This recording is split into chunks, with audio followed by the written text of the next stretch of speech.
Ex president वो professor vision साहब को बुके दें प्लीज। प्रोफेसर विशन साहब पिछले 40 साल से स्कूलों की खदमत करते आए हैं। मैं अपनी तरफ से और अपनी पूरी टीम की तरफ से उनको तहे दिल से शुक्रिया अदा करता हूं। I will count up to 10. If there is any other name whom you want to recommend for the post, it's welcome. 1, 2, 3, 4, 5, 6, 7, 8, 9. I think this is unopposed. I congratulate on my part. I congratulate Dr. Chaudhary Sahab for being an unopposed president of the show. It's been very easily done. I was fortunate enough to get the things done very easily and unanimously. So our unanimous president is Mr. Chaudhary Sahab. Dr. Chaudhary Sahab. Give him a big hand.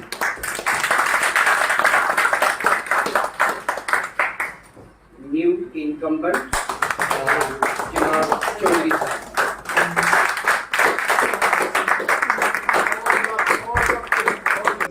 School को take over किया जाएगा। I have challenge that as an individual. Bus fees का जो 2019 में फी fixation committee कहती है कि 2019 में 12% चढ़ा के as an individual I have challenge that. I have not waited for the मैं, लेकिन एक चीज में बात क्लियर से, अगर हम गवर्नमेंट के पास भी जाते हैं कि मेरे हिसाब से गवर्नमेंट भी कुछ नहीं कर सकती। फॉर एग्जाम्पल हमारा जो 2000 होम मिनिस्ट्री ने हमारा 2002 के एक्ट में अमेंडमेंट्स ला के सारे इख्तियारात चेयरमैन की फिक्सेशन कमेटी को सौंपे हैं, हमें वो चैलेंज करना है।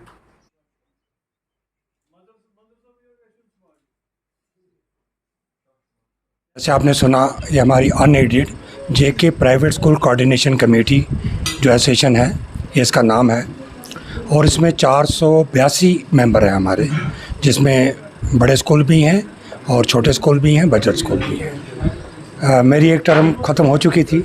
मैं तो चाहता था कोई और प्रेसिडेंट हमारे पास आए, क्योंकि मैं ख़ुद बिलीव करता हूँ कि भाई एक टर्म के बाद दूसरे लोग आने चाहिए।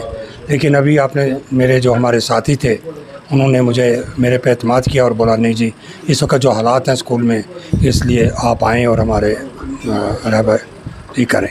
जी अब कोई और खड़ा नहीं हुआ तो इट वाज ऑन। देखिए जी, कोई भी मुल्क और कोई भी स्टेट तब तक तरक्की नहीं कर सकता जब तक उसका एजुकेशन सिस्टम बेहतर ना हो। लेकिन आप खुद मीडिया से आपको मालूम है कि कश्मीर में हम कभी भी एजुकेशन सेक्टर हमारा वो बुलंदी हासिल नहीं कर पाया जहाँ पे उसको होना चाहिए था, और जो रही सही कसर थी वो कोविड ने पूरी की। मैं एज ए प्रेसिडेंट मेरी जो कोशिश होगी सबसे ज़्यादा वो ये होगी कि मैं गवर्नमेंट, हमारे जो स्कूल हैं और हमारे जो पेरेंट्स हैं उनको एक पेज पे लाया जाए, क्योंकि अगर हम एक ही चीज़ के लिए काम कर रहे हैं, बच्चों के एजुकेशन के लिए, तो हम तीनों को एक पेज पे होना चाहिए। तो ये मेरी सबसे पहली कोशिश होगी।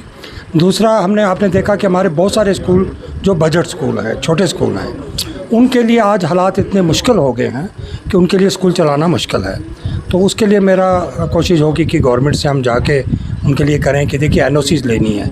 लेकिन ये नहीं हो सकता कि आप एक बहुत बड़े स्कूल को भी वही पैरामीटर लगा दें जो एक छोटे स्कूल के लिए हों। तो ये हमें गवर्नमेंट के साथ जाके बात करनी पड़ेगी कि आप इसको अलग अलग चीज़ें, जैसे मैं आपको फॉर एग्ज़ाम्पल दूंगा कि एक म्यूनसिपलिटी टैक्स है, तो ये कहाँ का इंसाफ है कि एक 5 स्टार स्कूल भी 30,000 देगा और एक छोटा स्कूल भी देगा। अगर बड़े स्कूल से आप ज़्यादा ले लें, हम नहीं कहते गवर्नमेंट को वो अपना रेवेन्यू कम करे, लेकिन छोटे स्कूल को कम ले लें। इसी तरीके से जो एनओसीज़ हैं उनको भी हम चाहेंगे ईज़ करना। रजिस्ट्रेशन का मसला है हमारा, उसमें बहुत प्रॉब्लम्स हैं, और कुछ गवर्नमेंट की तरफ से पिछले 1 साल में कुछ पास किए गए हैं रूल्स, जो अमेंडमेंट हुई है हमारे एक्ट को, जो था हमारा एजुकेशन एक्ट 2002 का, वो इतनी ज़्यादा हार्श हैं कि उसमें कोई भी स्कूल चलना बहुत मुश्किल है।